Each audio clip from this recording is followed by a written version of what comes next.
What's good? The Toronto Raptors get absolutely destroyed on the road in New York on the second night of a back-to-back, despite two very valiant comeback efforts, one in the third quarter, one in the second quarter.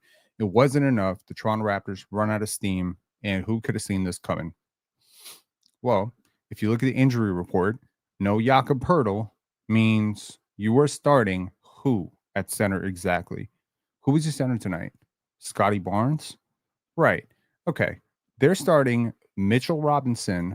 I mean, they're bringing Mitchell Robinson off the bench, in fairness. Mitchell Robinson and Gershon Yabusele off the bench. They decide to go small to match the Raptors. You're starting Scotty Barnes against Karl Anthony Towns. And you decide to go with Jamison Battle, which I thought was a pretty intriguing option to begin with. Like, you don't have the personnel to match their size. So maybe you go the other way and you try to beat them with space. Maybe try to get Scotty attacking downhill. Maybe is that an idea? Maybe we can provide enough space with Immanuel Quickley and Jamison Battle and Jakob Poeltl to allow Ingram and Barnes to attack off of space. Well, that didn't exactly work out because the physicality of the New York Knicks bothered the Toronto Raptors all night long. The Toronto Raptors did not look good in this game. This is a disappointing effort, given they did have 2 games off, or 2 nights off prior to yesterday's matchup against Charlotte. This team should have come out better prepared yesterday. And honestly, if I'm being completely fair, yesterday's game was a blown victory. Today's game was a blowout loss, and it was going to be this way whether Jakob Poeltl played or not. You're either going to lose close or you're going to lose major. The Knicks are 9-1 and move now to 10-1 at home. They're not a good road team, so maybe that bears well for you going into the NBA Cup matchup against them. But let's just be real and let's be honest. Even without OG Anunoby, this is a much bigger team than you, and styles make fights. Now, question to those of you who follow the Player's Choice. Do y'all remember this major fight that we had on Friday about what would happen between the Nuggets and the Spurs? And I said, styles make fights. Nikola Jokic is averaging 37 points, 11 rebounds, 8 assists against Victor Wembanyama in a head-to-head.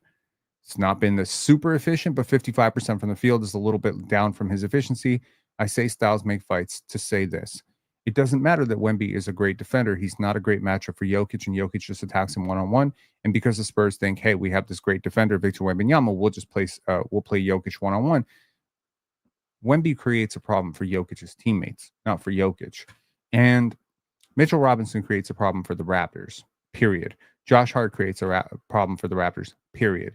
OG Anunoby creates a problem for the Raptors, period. OG did not play tonight, in fairness.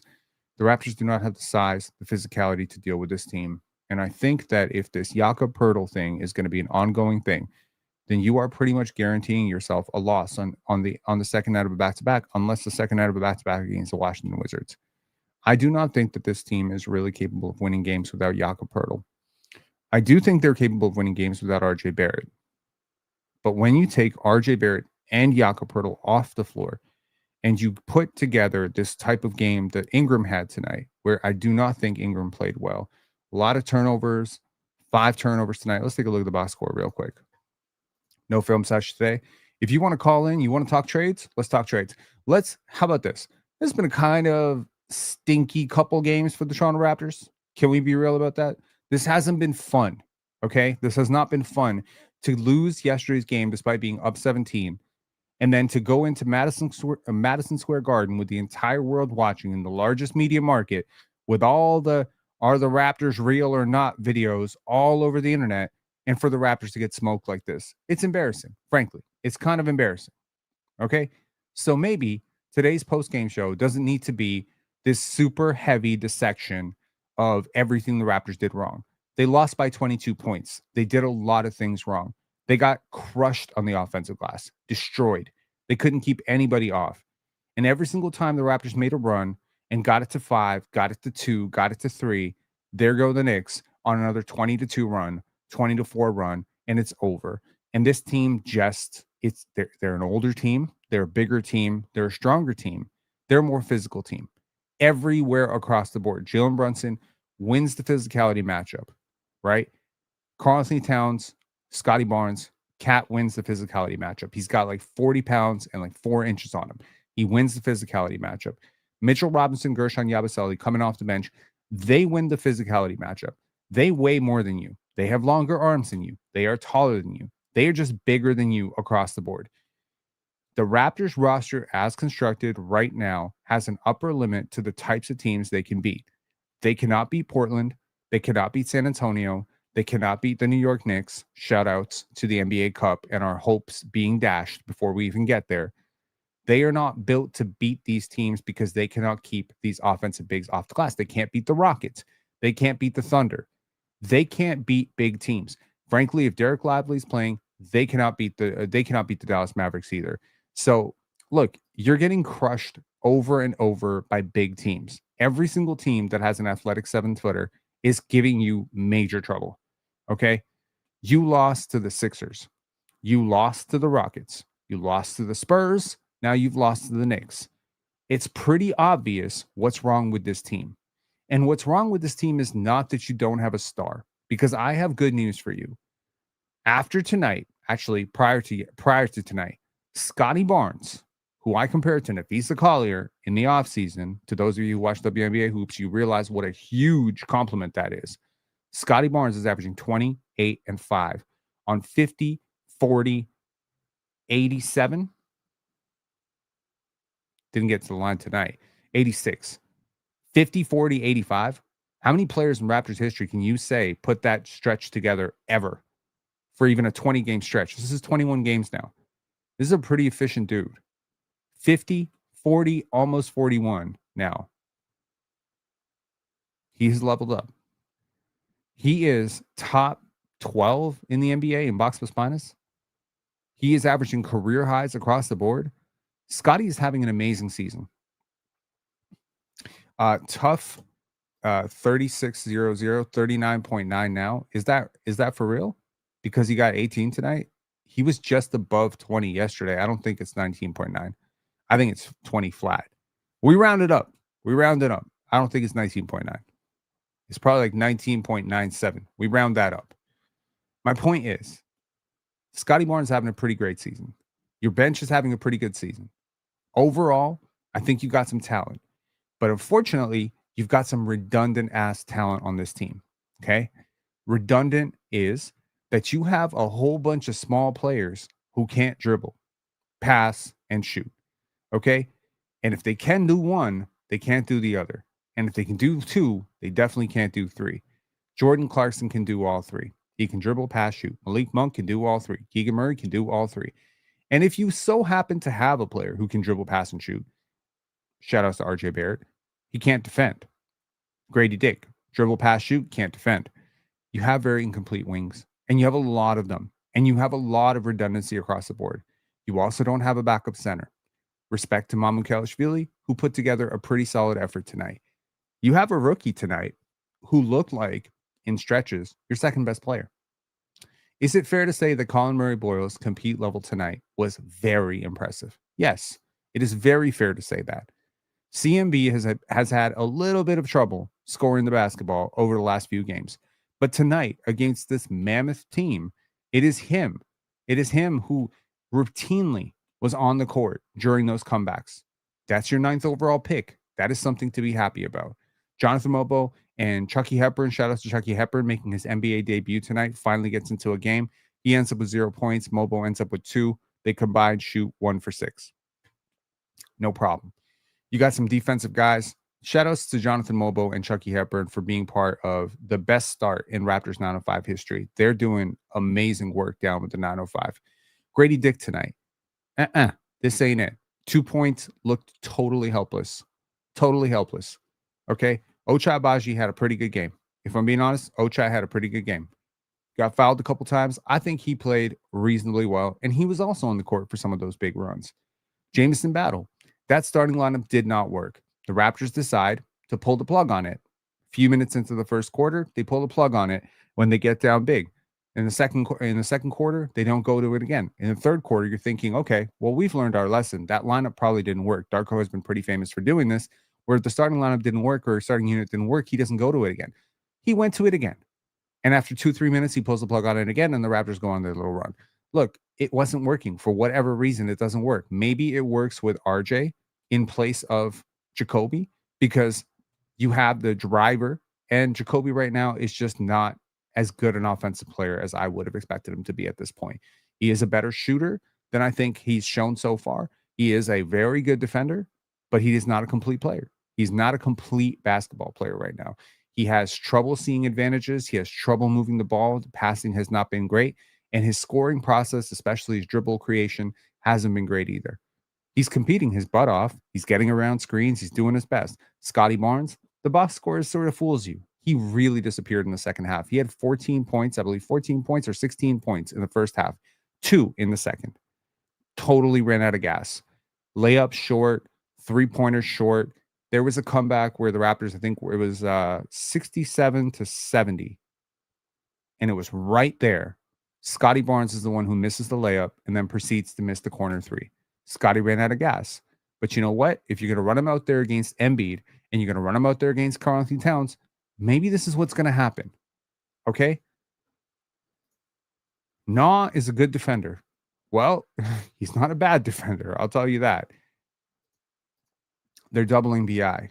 Sure. And he's turning the ball over and missing everything. 4 for 11 tonight.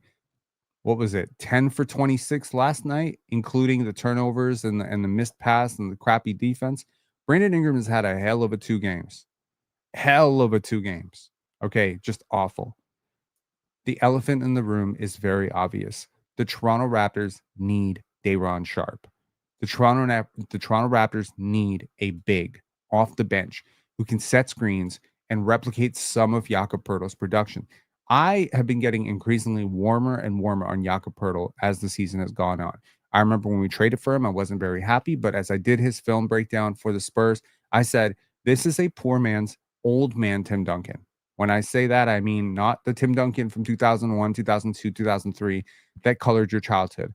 I'm talking about 2014, 2016 Tim Duncan. You know, that dribble, pass, shoot, roll, cut, big, set solid screens, just as a very solid player. It doesn't make a lot of mistakes. That's what Jakob Poeltl is right now. Okay. And honestly, I don't think Jakob Poeltl is easily replaced on this team. Now, shout out to Immanuel Quickley, who did put together a hell of a third quarter. And the Raptors started going to him a lot, kept his turnovers relatively low, kept his assists relatively high. I think he had an okay game overall. Defensively, he got killed too. Jameson Battle got fried defensively. Brandon Ingram got fried defensively. The Raptors lost shooters every which way. Scottie got fried defensively many times, where it was Scottie's box out assignment and Scottie is the one who doesn't get to the glass. Brandon Ingram gets fried on the defensive glass. He's not jumping for rebounds. He's getting boxed out of rebounds. It was just all over the map, man. The Knicks get a very balanced game. Jalen Brunson, shoutouts. He averages a lot more than this. Okay. You held him to 6 for 19. You hold them to 46%, 36% from the field, 75% from the line. You can't make your free throws. They make their free throws. You can't get an offensive rebound. They cremate you on the glass 61 to 40. 61 to 40. Granted, you missed a few more shots than them, but not this many more shots than them, right? They got almost every available rebound on the offensive glass that was even remotely in there. And very often the Raptors did their job. On the first defensive play, Jacoby would force a miss, or IQ would force a miss, or Jamal Shed would force a miss. The ball would go up at the rim, and there's Mikal Bridges. There's Karl-Anthony Towns. In terms of who did the most damage in terms of the offensive rebounds, it was all over the place. Josh Hart was a menace. They lost him repeatedly. Now, I understand Josh is not a great three-point shooter, but you can't leave him as open as the Raptors left him tonight. He ends up getting, he should get the game ball, 20 points, 12 rebounds, 7 assists, 3 steals. He was physical, and he is exactly the type of player that the Raptors need off their bench. That is exactly the type of player. I think Josh Hart is hella underrated. And in place of OG Anunoby, he is currently starting. And he is more physical than all of your wings. Okay. Olive Branch. RJ Barrett would have helped tonight. He really would have helped tonight. The physicality that the Knicks play with, They're long defenders. They're big bodies. RJ Barrett is the type of player that, frankly, he would absolutely go and give you an advantage against his team. But he's not tipping the advantage against his team. He's not beating this team. And if you put OG Anunoby out there and RJ Barrett out there, you're still getting smoked by 20. You put Jakob Poeltl out there, you're probably going to get beat by 8, 7, especially on the road. So if look, I've been talking about this all year. This is not new. This is not an overreaction at all to a loss. I don't care about this loss. I knew this loss was coming from a mile away. The minute I saw Jakob Poeltl out, I was like, this is a loss. I said it in our members live. Don't even tell me I'm joking. If there are any members who saw our member live, when ESPN News IKD said Jakob Poeltl is not playing, I was like, that's a loss. So look, I know this is going to be a loss. I knew this was going to be a loss going into this, but it's not just losing, it's how you lose. And the Raptors are losing in very predictable ways. I don't think their rotations have been tight. I think we can talk about Jamal Shead. Jamal Shead hasn't been great. The last week and a half or so, Jamal has been really slumping. Okay. Thank you. Yes, I did. I was very doom and gloom about this game. Let's just put it that way. I'm not usually doom and gloom. I have a lot of faith in the Raptors. I think they're a very good basketball team. I was not very optimistic about this game. And when I saw that OG was out, I was like, okay, maybe we have a chance. But when Yak was out, I was like, this ain't it. This ain't it. And look, I said it yesterday. We will find out a lot about this team based on how they compete. And I think what we found out is this team had very inconsistent effort tonight. 27 for 37 in terms of assists on field goals, which is interesting and not a terrible ratio. You just didn't make enough shots and you failed to crack 100 points. This is one of the better offensive teams in the league. And without Jakob Poeltl and RJ Barrett, this team just does not click in terms of what they're doing. So a lot of people are like, okay, wait, didn't you say we need to get rid of RJ Barrett? Yeah, not waive him, not just remove him. I'm not saying he's negative by default. No, upgrade. You need an upgrade on RJ Barrett. You need an upgrade on RJ Barrett. You need a Herb Jones. That's an upgrade. Okay? If the contract's matched, somebody like a Trey Murphy would be an upgrade. Michael Porter Jr. would be an upgrade. There's a lot of upgrades available. Go find one, right? Overall, this team plays smaller than it needs to. Okay? Ingram, ideally, is a 2. Scottie, ideally, is a 3. IQ, ideally, is a 2. You play smaller than you need to because you have a small forward who's really a shooting guard, maybe, in terms of RJ Barrett, in terms of the size. Does he really have... Like, if you go up against Orlando and they're starting Franz Wagner, Wendell Carter, bringing Goga Batadze off the bench, and they've got Paolo Banchero, Jalen Suggs, you're smaller at every position.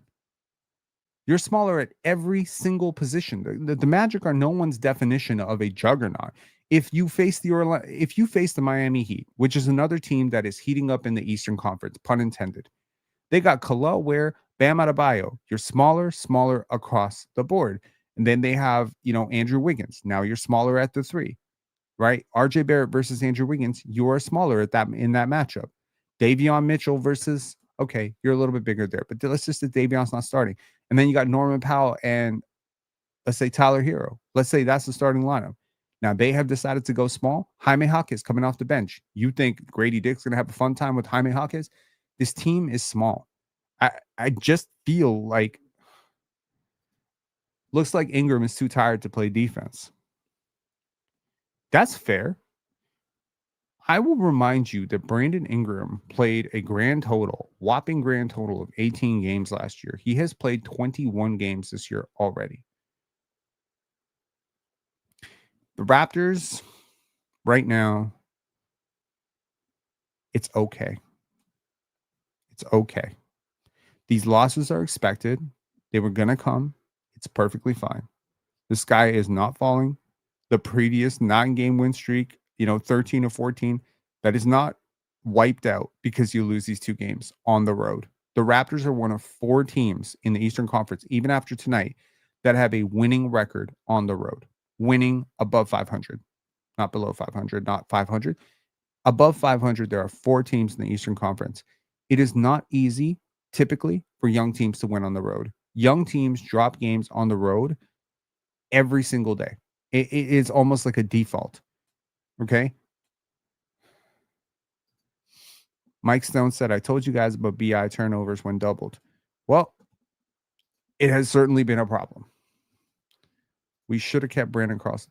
That's not going to help. Is Brandon Carlson even in the league right now? OKC let him go, right? Wish we had Shamshi.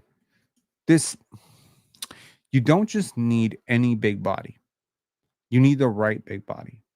And the right big body is clearly Dayron Sharp. To me, it's Dayron Sharp. December 3rd, shout outs to Karen Hall for remembering that date. Now I just remembered why you said that date. Yes, December 3rd is the first day. There we go. Thank you, Karen Hall. Wednesday is December 3rd. Fingers crossed, fingers crossed, fingers crossed. The Raptors certainly have been exhibiting Ochai Agbaji. This might be his best game of the season right now, which is depressing as hell to say. But the Toronto Raptors desperately need a big who can put a body on somebody. They need a big who can scale down Scottie's role so that he doesn't have to burn himself out offensively. Brandon Ingram, let me give him credit. He has tried so hard on defense. Yesterday, we gave him a hard time because he didn't get a hand up on Concanipple. Fair, valid. That's valid criticism. You should get a hand up. And if you can't get a hand up, you should be on the bench. Okay? But literally, Jock Landale would help so much right now. Dayron Sharp would help so much right now. Daniel Gafford would help so much right now. Oh my God. How about Marvin Bagley? Can we go Paul Reed, bro? Can we just go with Paul Reed? If we're just looking for a physical 6'8" dude, can we go with Paul Reed? Look, Precious Achiuwa was on waivers. Okay. Even give us Jay Huff. Jay Huff surprisingly was a minimum guy this year. Jay Huff is also one of the league leaders in terms of blocks, which is interesting. Would a Koloko help us? Christian Koloko would be a very interesting player, but he's also offensively inept. Very inept. And it hasn't gotten better. Medved has been on this crusade to correct the take on RJ Barrett. Look, man, I understand what you're saying. The problems that you're seeing right now were absolutely present when RJ Barrett was playing 32 minutes a night. The Raptors were still getting crushed on the glass. You underrate RJ, brother. I don't think I do. I think y'all overrate RJ. What do you think he is? Why don't you call in and tell me, what is RJ Barrett? Let me drop the link here for you. I'm not even looking to fight, but like, you tell me, what the hell do you think RJ Barrett is? I think he is a very interesting player in the sense that I think he's a starter in the league, right? Jet saying, hey, Rob, long time. How about Sabonis? How about no? Sabonis is... Yeah, but like, what does that mean? This is an offense that opens up space for drivers to attack, right?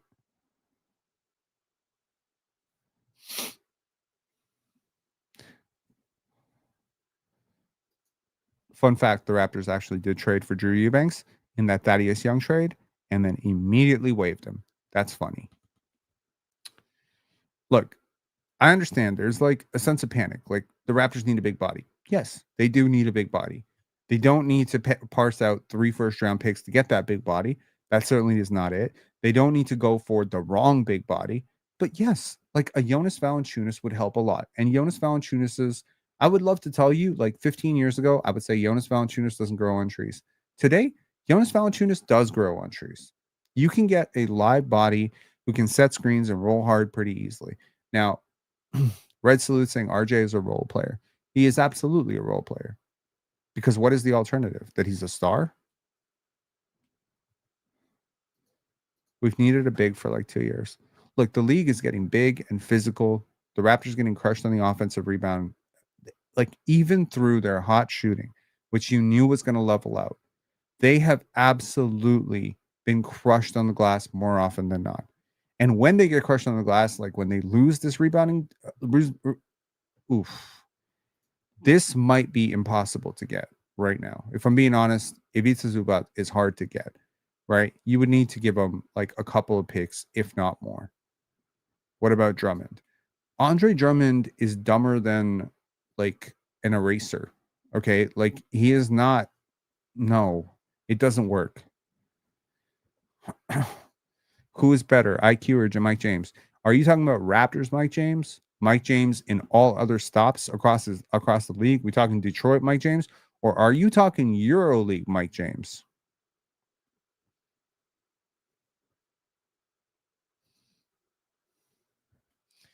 Hey Rob, Webster still consults with Masai, so he won't do anything at the trade deadline. Jet, have you noticed that Masai has literally pulled the trigger at every single trade deadline? How do you think Bruce Brown got here? How do you think Brandon Ingram got here? C. Bradley said it's Dayron. It has to be Dayron. What is the ask from Brooklyn? Ochai Agbaji and probably a heavily protected first, or maybe a couple of seconds. I do not want the cheaper version in Coloco, though. The cheaper version of what? Serge. Hey, man. It can't hurt to give NBA champion Serge Ibaka a 10-day contract. Could it really hurt? I've heard through the grapevine that Serge Ibaka and through social media that Serge Ibaka is looking to make a comeback in the NBA. Would it hurt? Would it really hurt to have a big physical dude who can throw down, pick up a couple technicals every week and probably like threaten some dudes? Serge Ibaka is absolutely one of my favorite Raptors of all time. I would love Serge back, right? Nice one saying Serge and Ulrich were training too. Let's get Ulrich back while we're at it. Build the time machine. Would you realize that Serge Ibaka is actually younger than me, man? Serge Ibaka is not ancient. Serge Ibaka is like 36 years old. He make it work. He can shoot. He has shooting touch. If nothing else, he can rebound. He can block some shots. It's not going to be pretty. It's not going to be major rotation. It's not going to be that. But man, Jordan would disagree. Yes, Jordan would say Serge Ibaka is secretly 50 years old because he faked his birth certificate or something. I am not going to say that because I don't believe that. I think Serge Ibaka is actually 36 years old. Love myself today. 123 said, "Yo, Popso is on waivers." We just naming every African prospect. Where's Solomon Alabi at? I'd like to know where is Solomon Alabi at? I would love to bring back Solomon Alabi while we're at it. I think he was working out in Miami, if I'm not. Mel said, "No thanks, Serge," and pushing 50. Dude, he's not pushing 50. Nick Richards is awful at basketball. Antonio Davis might be 60 at this point. Nathan Jawai, what are we doing here? Y'all want to name any more random Raptor bigs that we should bring back? Why not Lauren Woods? Why not Lauren Woods, yo? Let's bring back Lauren Woods. Let's bring back. Do you know how many shit? Oh my God. Do y'all remember Menke Batir? Do y'all remember Menke Batir? Oh, you do remember Menke Batir. You took it out of my mouth. Appreciate that. Aaron Baines, Zantabak. How old is Zantabak? I want to know, actually. I need to figure this out. Hold on. How old is Zantabak? Any guesses as to how old Zantabak is right now?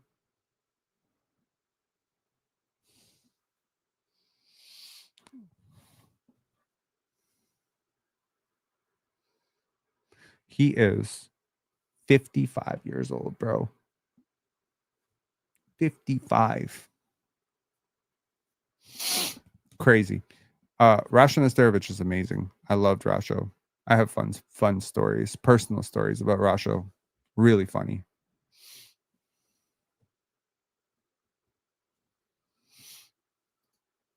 Nate Huffman. Oh my God. Roko Leniukic is amazing, man. I love him.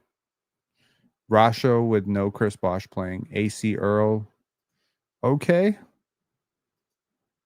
Man, we need Celtics Shaq. Let's just get. Oh my God.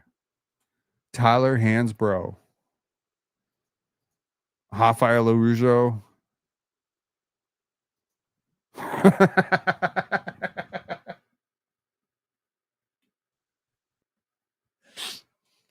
Okay. Chris Boucher shooting 8% from three by low. Okay. That is by far one of the funniest hashtags in the history of the world. Like, Rob, can we get Raptor Shack as a caller? We did an interview. We did an interview with Raptor Shack, not interview. Like we did a show with Raptor Shack. You can go definitely watch that. Chris Boucher is the next KD I trust. Okay, chat is hilarious tonight. All right. Well, I'm glad. Look, man. In fairness, this is not a game you were supposed to win. Without Jakob Poeltl, this was always going to be a tough loss. You need to take it on the chin. It's perfectly fine. It's not the end of the world. It's not, the sky is not falling. But the issues that are apparent about this roster have been apparent for a while. Okay. This is not tape that you need to break down. We're not doing a film breakdown today.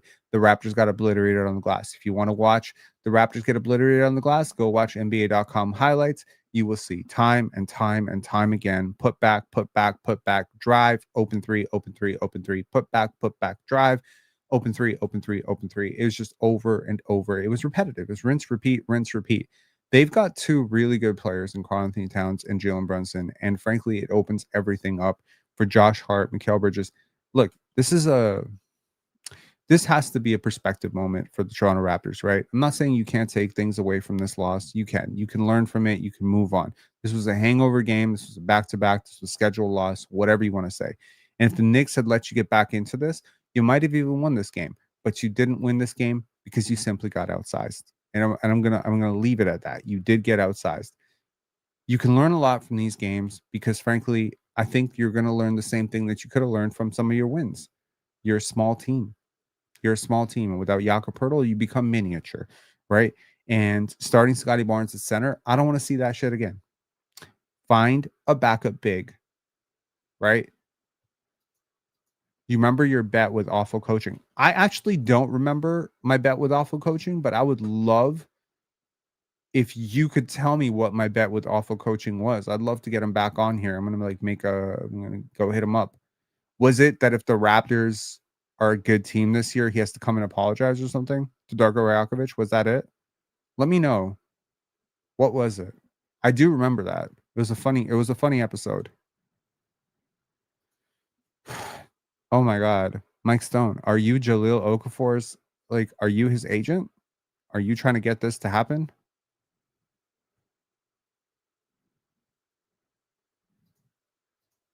Okay. Well, good.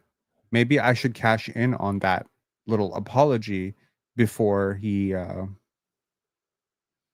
before the Raptors crater. Look, the Raptors are not going to crater. You said the Raptors would be a playoff team guaranteed. That's interesting. Do I remember that? Interesting. Let's figure that out. Hold on one second. Bring that up. Time for a way back playback. Look, it's just, is it weird to say it's not that serious? The Toronto Raptors losing this game is not that serious to me. Like, maybe it's because I relegated myself to the idea that the Raptors were going to lose, period, to begin with. Maybe that was it. Maybe that was it. Okay, let's figure out this bet with awful coaching. Shout out to awful coaching, man. This was dope that he pulled up.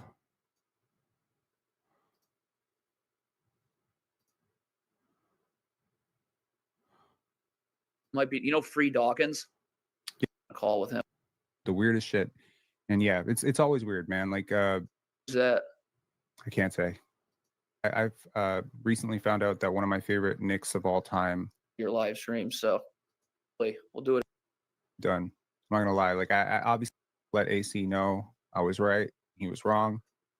This time next year, I'm gonna put it on my calendar, December 23rd, 2025. Let AC know I was right. He was. There we go. I'm gonna tag him in this. I mean, we'll see. I don't think they're going to be a playoff team next year. I know, but he can guard, Tayshaun Prince, Rip Hamilton, that entire core. But seeing this team, I don't think Cade has the same upside as Scottie. I'll admit, yeah, I mean, Scottie just plays a more valuable position on the wing. He's playing guard he's played point guard this year. Yeah, I know, but he can guard, Cade Cunningham that's the exact prototype everybody wants. Yeah, I mean, I don't know. I just watched the Raptors. Was this video before or after the Brandon Ingram trade? This was before the Brandon Ingram trade. And I mean, we'll see. I don't think they're going to be a playoff team next year, but who knows? You know what? I'm going to at you in a video this time next year. I'm going to put it on my calendar, December 23rd, 2025. Let AC know I was right. He was wrong. But thank you for coming on. Appreciate you. And keep up the great content. I'm glad you kept your shirt on in this one, but yo, man, like it's pretty cool what you've done. I'm not gonna lie. Like I don't appreciate you calling my head coach a terrorist or whatever the hell you called him, but I appreciate that it's all in good fun. And thanks for taking the time to do this. That was funny. Meved said, beard suits you, Rob. That is probably true. But the reason for getting rid of the beard is precisely to bring back the beard, Rob. Why do people have such strong takes about my beard? What is this? You know who really wants me to have a beard? Everyone from the Middle East and everybody from Eastern Europe. Everybody from back home and everyone from the Middle East. So I'm from Serbia. People from Serbia, they love for me to have a beard. I don't know.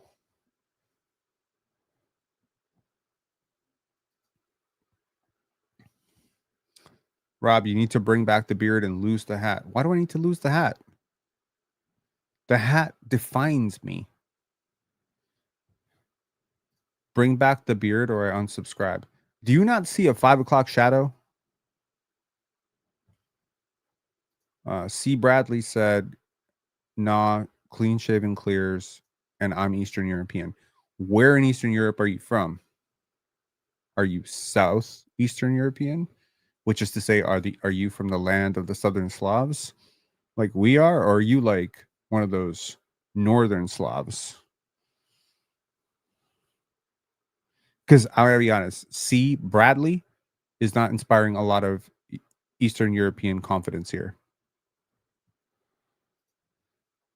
Taiwan votes beard plus new Pensar logo hat.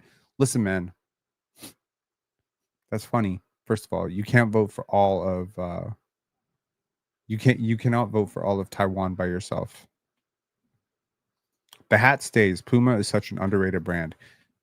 Honestly, man, I do need the Puma deal.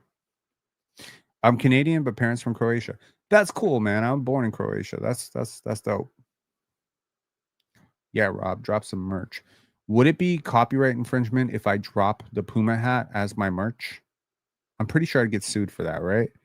But I mean, it's more mine than it is theirs, right? Like, who heard of Puma before I showed up? Nobody. Has anybody heard of Puma before Pensar basketball? Really? Come on. It was such an obscure brand. I'm pretty sure they have like 2 shops in the whole world.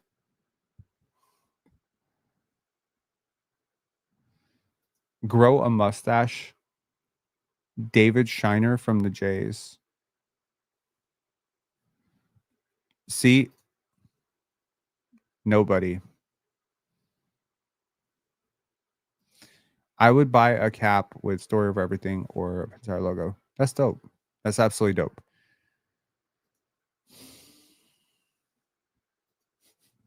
Puma, sorry, basketball.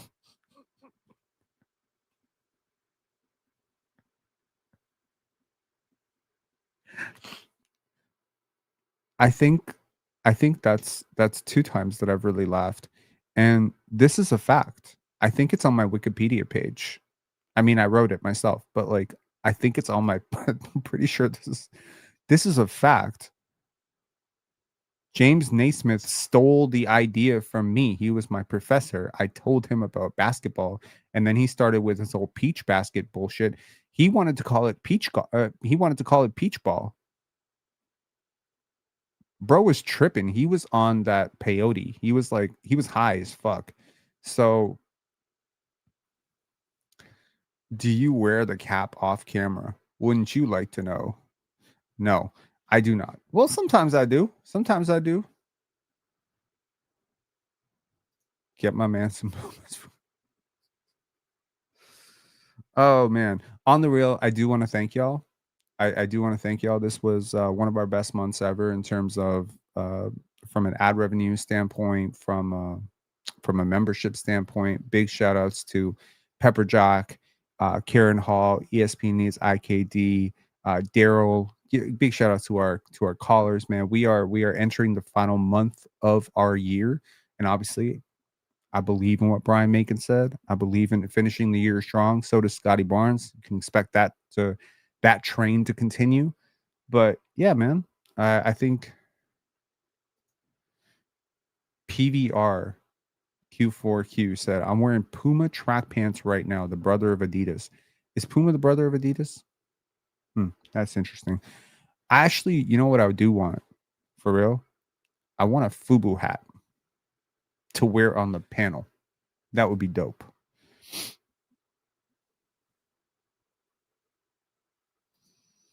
Red Salute said, we need a video game in which you play as Pixar basketball and the boss at the end of each level is a Raptors beat reporter. Oh my God. That would be amazing.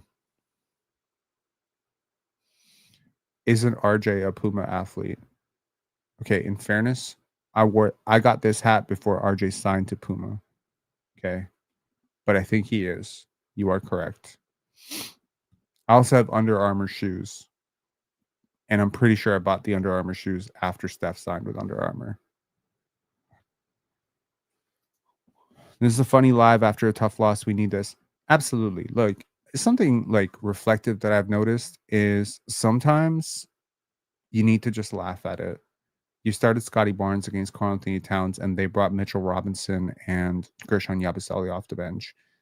You're not winning a game where there's one recipe to winning this game, and I appreciate Darko for trying it out, and that's just to outgun them. That's just to outshoot them. Scotty knew the plan going into this game, make threes. Scotty made his first 4 threes. He went 4 for 4. Then he ended the game 4 for 7. Missed his final 3. So, it is what it is. Are you a Nike guy? Nike does not pay me to be a Nike guy, so I can't be a Nike guy. In fairness, Puma does not pay me to wear Puma hats. So I feel like I'm leaving a lot of money on the table.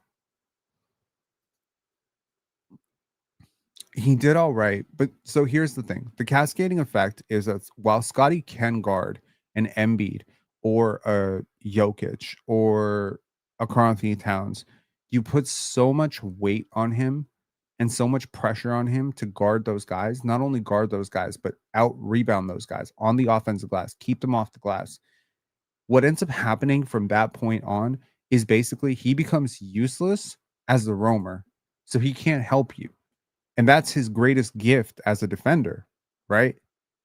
So you're taking him off of, like, you're putting him onto a post scorer, and then that post scorer, he can't help rebound off of that shot because he's too busy contesting and holding that player off the glass. So I just think it creates a really, really bad downstream effect where now Ingram, RJ, Jacoby, or whoever the hell else has to go and grab offensive rebounds, grab defensive rebounds. And I think it just wears him down.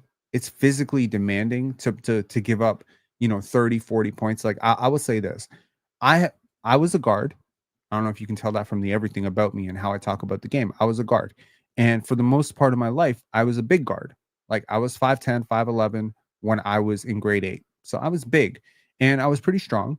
But then I got to about grade 9, grade 10, and guards got way bigger than me. I will remember this one guy. I don't remember his name. I remember what he looked like. I don't remember what number he was wearing, but I remember his face. This dude was 6'2", 220, 225.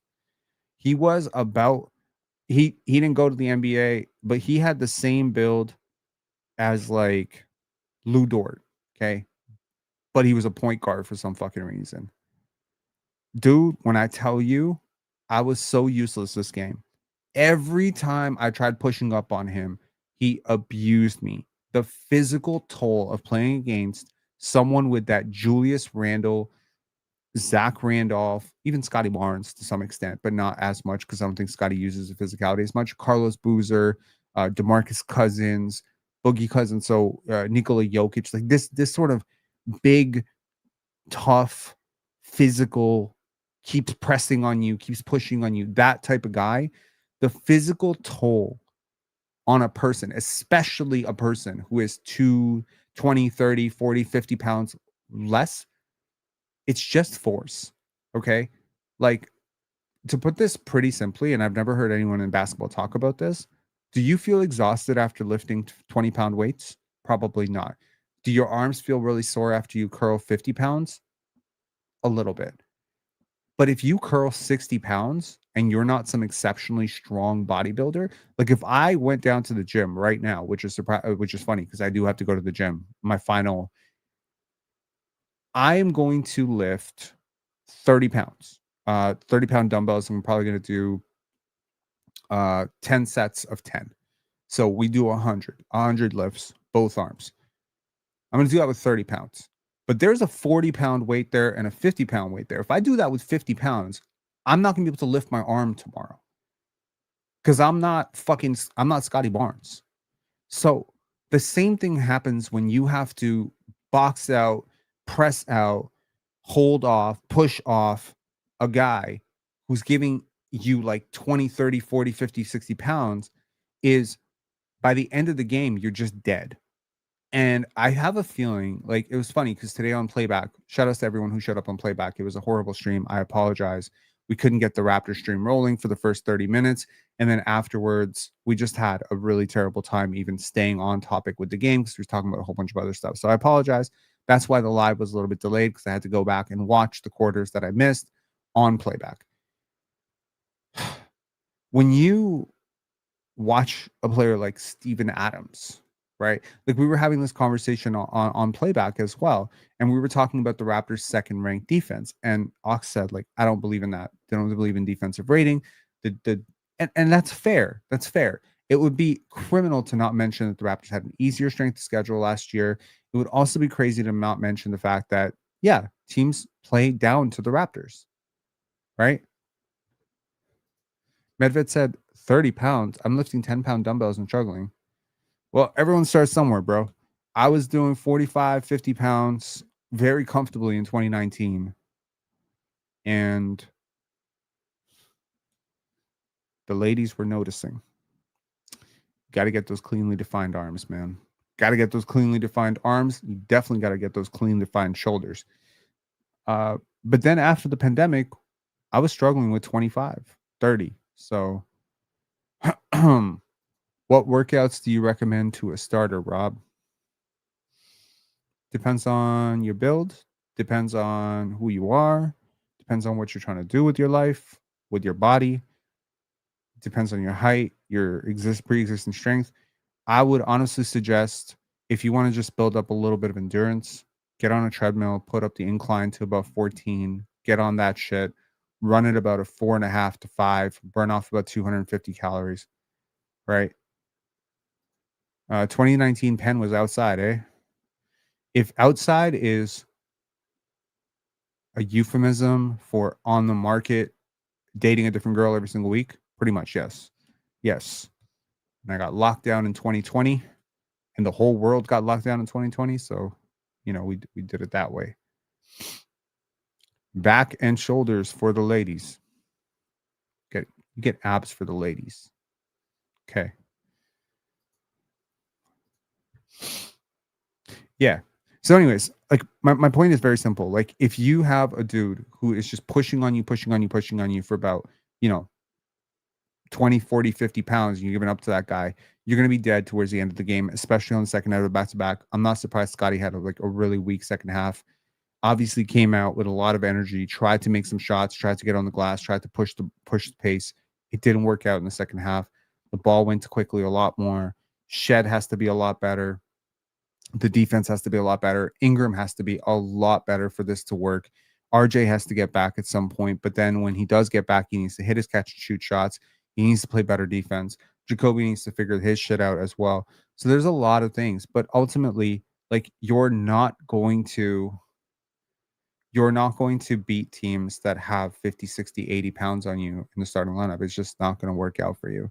You know, you seeing it with even Cockbrenner. Like, Cockbrenner gave Mamu problems last night. You know, Moussa Diabate is not a big dude, but he's strong.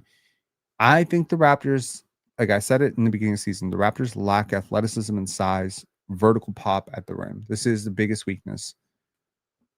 Okay, this is like, it is a weird victory lap because your problems existed with RJ Barrett. Like, your lineup data says he's been at best your fourth or fifth most important player.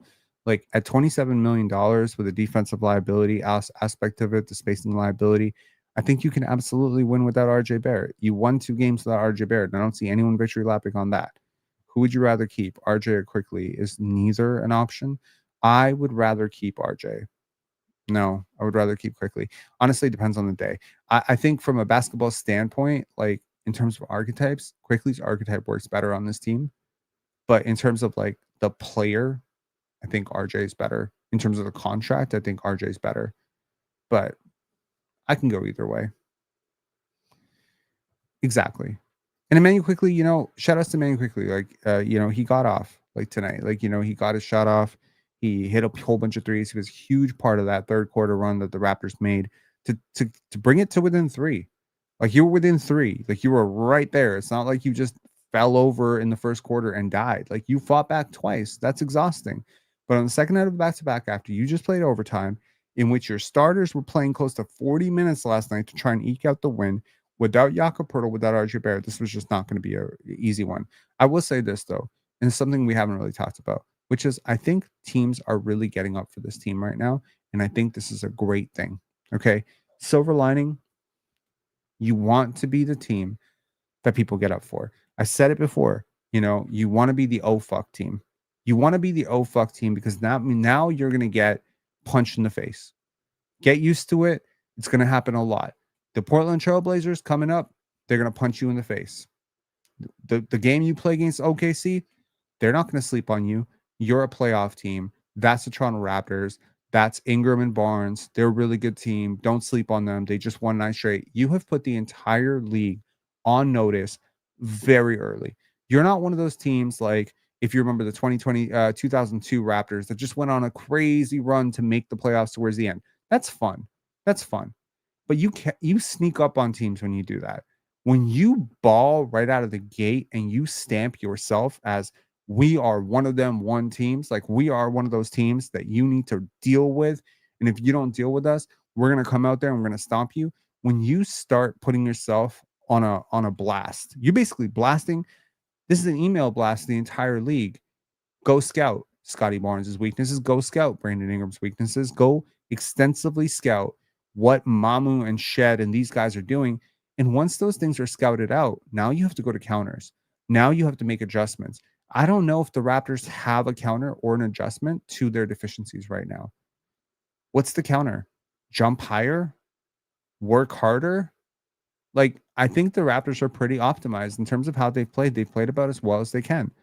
I think certain individual players can play a lot better as they get more used to each other, but I don't think there's much more juice that you're going to extract out of this. I don't think Jacoby is just going to radically turn into a better player. I don't think Gradey and RJ are going to magically become better defenders. I don't think, I don't think Immanuel Quickley is going to magically become a better processor of the court and, a way better defender or better at, beating his man off the dribble. Like, this is not, your team does not have the skill set to compete for championships right now. I think, as I said, you're missing a guard or a wing off the bench who can dribble, pass, shoot, and be more of a complete player. Shout out to Malik Monk. And you are definitely missing a competent defender in the starting lineup who can cut, dribble, pass, shoot, and play defense, Herb Jones, and you are missing a backup big, Dayron Sharp. Can you get all three of those players? I don't think so. Can you get two of them? Maybe. The Q is who won. I think the Raptors go 7-3 over the next 10. What do you think, Rob? Okay, in order to answer that question, we need to see the Raptors schedule over the next 10. So let us see the Raptors schedule over the next 10, and then I can answer that question for you. So let's predict, because the Raptors move now to 14-7. Was that it? The Raptors? Okay.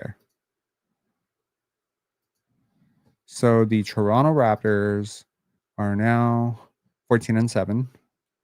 So let's predict. Portland loss. Lakers win. Charlotte win. Boston win. New York probably a loss. Milwaukee win. Boston loss. Brooklyn win. So 1, 2, 3, 4, 5, 6, 7, 8, 9, 10. So I count 1 win, 2 win, 3 win, 4 win. I could see us going 6-4 or 7-3. Luka is going to fry us. I think Scotty and BI are going to get mega up for that game against the Lakers. I really do. I could be wrong. I mean, certainly could be wrong, but I think they'll get up for that game. And if Jakob Poeltl is playing, you win the center matchup, the point guard matchup, provided you can do anything. That shouldn't be that far off a game. I mean, I'm being honest. Like, it's in Toronto. So you have the next 5 at home. This is a 1, 2, 3, 4, 5 game homestand. You must protect home court. I think this team is going to have tomorrow to go through film, to gather their breath, to flush the shit out of this, the past 2 games. Hopefully now Darko Rajakovic has their I think Portland could be a win too, honestly. If it was in Portland, I might feel differently about it. Naturally, you don't match up super well with them, but you could win against Portland and then lose to the Lakers. You could also reel off 5 straight. I don't put anything by this play. Why do you think Portland win, Rob?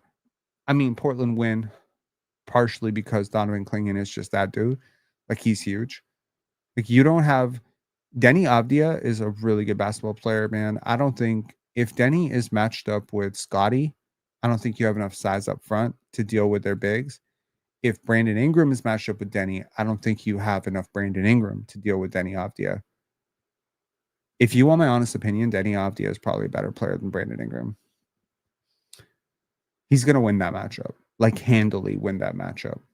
Deni's a really good player. I think people hate him because he's Jewish. I'm being honest. Like, I think people hate him because he's Jewish, because he's Israeli, because he has very outspoken views on his politics. But forget the politics. Forget about the politics for a second, and just think about the basketball player. I've watched a lot of Deni Avdija over the last 2 years. He's amazing. Okay, so 7-3, we could even lose like 6 games. Sure. Point is, after 7 games, you are at worst a 500 team. You can go on a 7-game losing streak, which would extend to a 9-game losing streak, and still be 500 at 14-14. You're in a good place in the Eastern Conference. Maybe a little bit presumptuous to make a video saying the Raptors are the best team in the Eastern Conference. I wonder what kind of an idiot podcaster would do such a stupid thing. Oh, right. That was me 2 days ago. I feel very much that this team is a backup center away from being able to battle. I don't know a lot of teams that can go out there, get out rebounded by 22 and still win the basketball game. I'm going to be honest. On a second night of back-to-back, I don't think this loss is what people want to make it out to be. People want to make it out to be like, oh, the Knicks are on another planet. No, I think if Jakob Poeltl plays, you lose this game by 6. Okay, if RJ and OG play this game, you probably lose by 6 or 8. Okay, cool. But I still think the gap is physicality off the bench. I think that's a huge thing. And I think at some point The Raptors are going to make an upgrade to this roster, at which point we'll see. We'll see what happens. Well, you may find it predictable, but it certainly has not stopped him from scoring, I want to say, about 23, 24 points per game on really ridiculous efficiency. He shot 37% from 3 last year, dude. Like, okay, again, I say this is very high praise to Deni Avdija. The closest player to Scotty Barnes in the NBA is probably Deni Avdija. Isn't Mamu 6'10"? Sandro Mamukelashvili is about 6'9" with short arms. So 6'10" is a little misleading. Like Dayron Sharp is about 6'9.5", and he has like 7'4" wingspan. So when you look at Dayron Sharp versus Mamu, it's almost like Dayron Sharp might as well be a foot taller than him. It's very different. Deni is averaging 25, 6 and 5. Pretty much, yeah. And he is absolutely the first scout for Portland. Deni's a really good player. Like, Deni's a good player. I think Scotty's a better player, but that's largely a defensive argument. I wish sometimes I see the stuff that Deni does on offense, and I'm like, I wish Scotty can do that next year, you know? Deni's a good player. What I'm saying is he's a really good player. Is Deni an all-star? Absolutely. Absolutely. To me, Deni Avdija is an all-star. He should be on the international team for sure. There's no way you're going to name me seven Raptors. Sorry, 7 international players that are better than Deni Avdija. Like, that's hard to do. That's hard to believe. Mamu will be interesting in the starting lineup if we trade RJ. Mamu would be interesting. Mamu would be an interesting starter at the 4, which would move Brandon Ingram to the 3, which would move Scottie Barnes to the 2. It does, however, lead an obvious problem in your starting lineup, which is nobody can really get to the rim, right? So, holy shit, he put up a big triple-double against the Thunder today. One could argue Deni Avdija outplayed Shai Gilgeous-Alexander tonight. So, yeah. Do you agree that we win against Charlotte if RJ played? No, I don't. No, I don't. Because I don't think RJ solves the problem that you had towards the end. I mean, you could make an argument that if you had Dayron Sharp, you win that game. You could make an argument if you had Herb Jones, you win that game. You're taking a player off without adding anything back. And that's never been the argument, right? If RJ plays, your defense gets worse, right? Like, are we acknowledging that the Raptors have had one of the best defenses in the NBA over the last couple games? Can we acknowledge that? Can we be honest about that?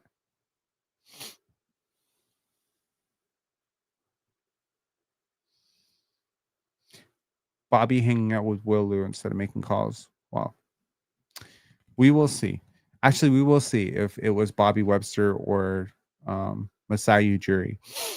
I've always wondered who between these two guys is making some of these calls that the Raptors are making. So anyway, look, I don't think this is the worst thing in the world. The Raptors got humbled really hard over this 2-game road trip, as some of us predicted they might.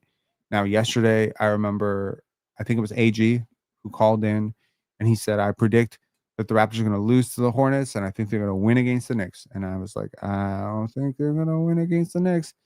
And again, as I reiterated, one, Jakob Poeltl was ruled out. It was like, okay, good luck. Good luck, Toronto. This is not the end of the world. I think the Raptors get back into their winning ways now that they come back home. I think it's going to be nice. They're going to come back to a snowstorm. That's pretty interesting. You know, shout outs. They're going to get to see their families. That'll probably be good. They get to reflect on losing, have a nice little contrast between, hey, we were the talk of the team, every talk of the league. Everyone was gassing us up. Now everyone's disrespecting us, calling for trades again. This team probably operates best as underdogs, if we're being honest.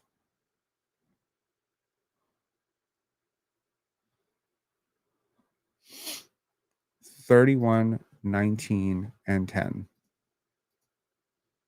Who are we talking about?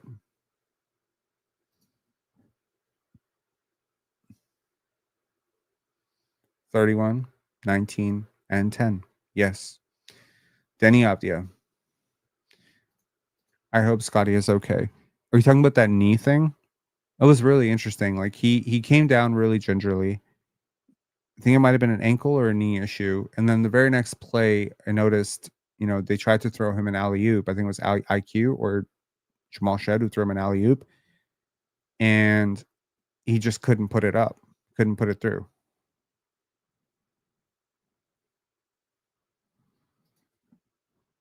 Michael Todd with a clutch super chat. One step closer to burning your mortgage. Hopefully, Bobby Webster has a backroom deal in place for Dayron Sharp, and he is on a flight to Toronto December 3rd. Thank you so much for the super chat. I appreciate you very much. You will be very happy to know that there was a little quota that I had in my mind for November of 2026, and I believe this super chat just put us over that quota. I'm pretty sure. Like, I'm 90% sure we just got there. So big shout out to you, Mike. Thank you so much. And yes, I absolutely pray that we have like a backroom deal for Dayron Sharp. I have this Dayron Sharp thing in my mind so hard that I can't even think about anybody else. Like, to me, it's like it's Dayron or bust. And sometimes I get a little bit, like this about certain players where it's like, it's got to be Dyson Daniels, it's got to be Nickeil Alexander-Walker, it's got to be Josh Minot, it's got to be so-and-so. But usually for good reason, man. I just can't get this idea. I can't get this idea in my mind. Rob had a Ron moment. Illegal, LOL. Okay, help me understand. What? A Ron moment? What the fuck did I do?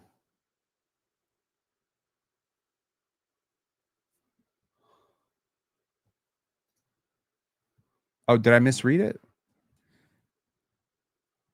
Can you explain what happens on December 3rd? Well, because of when Dayron Sharp signed his extension, he is eligible to be traded on December 3rd. Oh, misreading. Well, yes, they do say you are an average of the 5 people you hang around with the most. And I've been hanging around Ron the Notorious, Mr. Illiterate, totally. I'm just kidding. Ron's not illiterate. Ron just be trolling y'all. Ron's funny. Ron's funny like that. One step closer to burning your mortgage. Hopefully, Bobby Webster has a backroom deal in place for Dayron Sharp, and he is on a flight to Toronto December 3rd. Did I say illegal deal? Now I need to go play this back. December 3rd is Ochai's last day as a Raptor. I don't know. I don't know about that. Cam Thomas would be a mistake, honestly. Very empty calories. Bob is the best host. I've never hosted. Is it fair to say that you just had a Ron moment? Oh, what'd you say? You said illegal flight. Okay, got you. Well, I mean, this is a weird victory lap. The Raptors have had a really good bench for most of the year.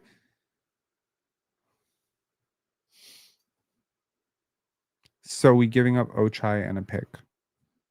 I think that would be the asking price, roundabouts. If you can get Highsmith in the same deal, I'd be for it. If you could squeeze, I don't know, if you could squeeze Danny Wolf out of it, that would be very interesting. Not going to get greedy, but, I'm scared we're going to dump Ochai, tuck the tax, and get rid of him for nothing. Andrew, you're very ambitious. If you think you can get nothing for Ochai Agbaji, nothing would be a nice return. Teams aren't just stupidly going to allow you to duck the tax and take your totally meaningless $6.5 million contracts for nothing. Ochai Agbaji hasn't proven anything this year. And last year, what he did prove was that he can shoot 40% from 3 on a losing team. Unfortunately, his trade value is just not very high right now, unfortunately. And that's bad news. That's bad news for the Toronto Raptors, if I'm being honest. Like, that is just sucks. Only good bench players are Mamu and Shed on a good day. I think Jacoby, when he's on the bench, is a pretty good player. Honestly, I do think he is. I think CMB played one of his best games of the season, man. So, like, look, we've been there, man. We've been in the Malachi Flynn woods. Okay. We have been there. We have seen hell. Okay. And hell is Malachi Flynn, Delano Banton, Justin Champagnie coming off the bench with Cole Swider, coming off next year. Like, we have seen really bad players come off the bench. Okay. Right now, you're big body away. I think we'll get it. But yeah.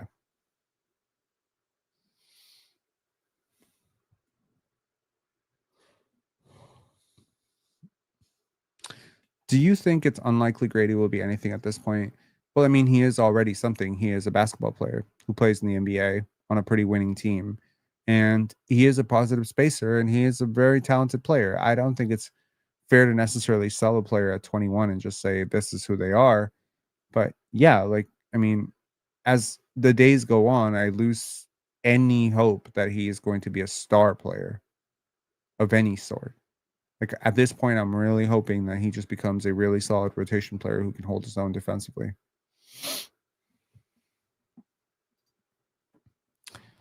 Dayron Sharp, Daniel Gafford, then for IQ, Keon Ellis, Casey Wallace, and Ochai for bro. This is Dr. Risington. This is not NBA 2K with GM brains turned off. You're not getting any of these players. Like, Dayron Sharp is expensive, but granted, Daniel Gafford is more expensive. Keon Ellis and Casey Wallace. Casey Wallace is borderline untouchable. Like, I don't think they're going to just disrupt the championship core because you want them to. That's not fair. No. Do you think the Clippers would consider trading Harden? I think there's a bigger question to be asked is why would you want James Harden? He's 36 years old.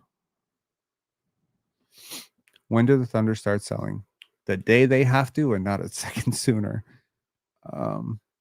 It's an embarrassment of riches. But Casey Wallace does not have to go. Like, he doesn't have to be one of the players that go. I think AJ Mitchell should be a player that if the Raptors could get him, like, oh my God, like, that's your starting small forward right there. AJ is a really good basketball player. I mean, it will become an issue at some point. I agree with that.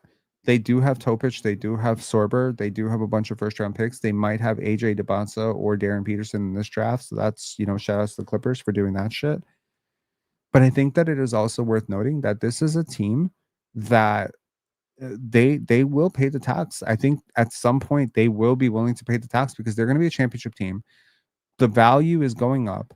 One of the biggest consequences to being a tax team, quite frankly, is that not a tax team, but an apron team. One of the biggest consequences to being an apron team is that your pick gets moved to the end of the first round.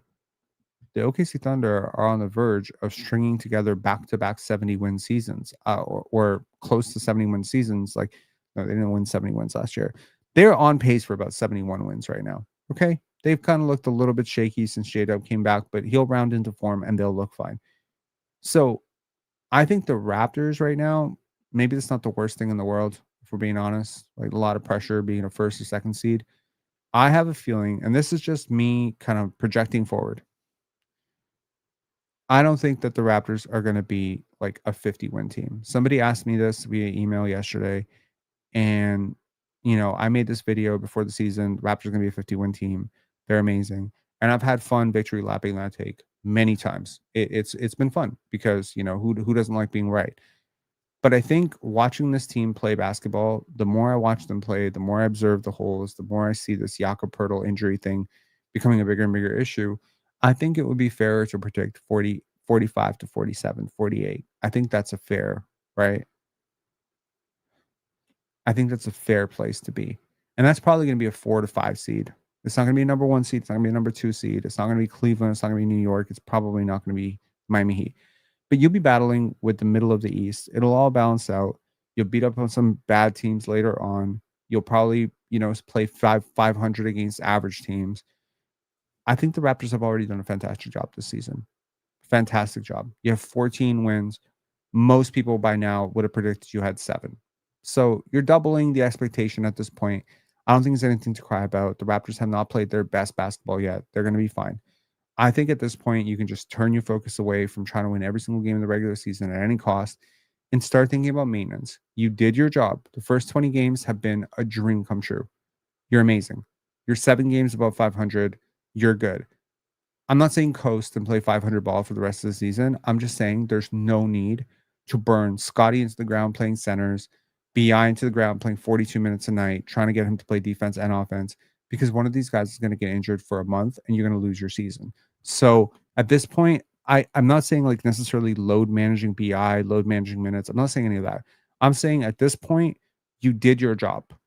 Now, obviously, there's some people who are greedy. They're like, nah, I know you're on pace for 53 wins. Go win 60 games so I can feel better about it. You'll feel worse if you get a 60-win team that gets bounced in the first round than you will with a 4 seed who beats the 5 seed. Like, as long as we have home court in round 1, I'm cool with it. I don't need to chase Detroit down. Detroit is a deeper team. They're a more experienced team right now. Tobias Harris, that's a lot of depth right there. Duncan Robinson, they've made their big win now moves. So yeah, I don't know. That's where we're at.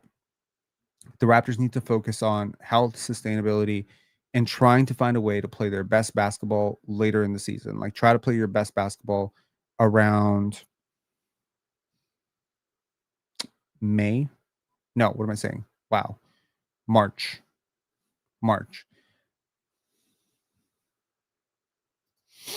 Rob, have you seen the new NBA All-Star format? I don't know how I feel about it. I feel great about it. I love it. I think it's going to add a completely new dimension to the NBA. This idea of like international players versus, it's great. I love it. Anyways, I will talk to y'all later. I need to get to the gym. Our gym closes at 11 o'clock. So I have 10 minutes to make my workout before, lest I, take this wonderful $50 from Michael and have to give it to my girlfriend for missing my 4 gym appointments this week. So I will talk to y'all later. Enjoy. And look, man, again, final note for tonight. It's not a bad thing. It's okay. You were going to lose this game. You were undersized. If nothing else, this shows you need a backup center. 1.